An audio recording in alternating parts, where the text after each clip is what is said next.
మునుగోడు ఉప ఎన్నికల సమయంలోనే బీఆర్ఎస్ ను మట్టి కరిపిస్తానని శపథం చేస్తానని అనుకున్నట్లే అసెంబ్లీ ఎన్నికల్లో ఆ party తుడిచిపెట్టుకుపోయిందన్నారు MLA Komatireddy Rajagopal Reddy.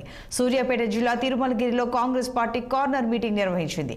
Bhuvanagiri MP అభ్యర్థి చామల కిరణ్ కుమార్ రెడ్డికి 1,00,000 మెజార్టీ ఇవ్వాలని రాజగోపాల్ రెడ్డి కోరారు. మెజార్టీలో తుంగతుర్తికి మునుగోడుకు మధ్యనే పోటీ ఉందన్నారు. చామల కిరణ్ కుమార్ రెడ్డిని ఆశీర్వదిస్తే ఈ ప్రాంతాన్ని అన్ని రంగాల్లో అభివృద్ధి చేస్తామని రాజగోపాల్ రెడ్డి తెలిపారు.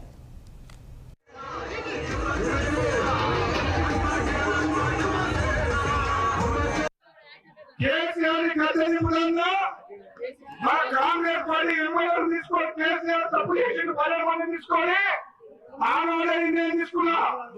ఈ ప్రజాస్వామ్యాన్ని కూలి చేసి ప్రతిపక్షం లేకుండా చేసి ఒక నియంత్రణగా తెలంగాణ దోచుకుంటున్న కేసీఆర్ ముందు చెప్పాలనుకున్నాం.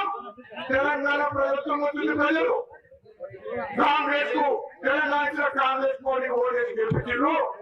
కేసీఆర్ విముక్తి అయిపోయింది. కేసీఆర్ అయిపోయింది. పోయిందా లేదా? కాంగ్రెస్ పార్టీ అధికారంలో ఉన్నది.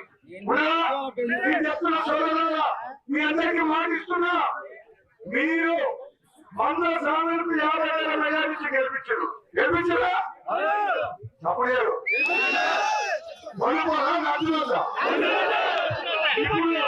అది పొల్లు పొల్లేమో 50,000.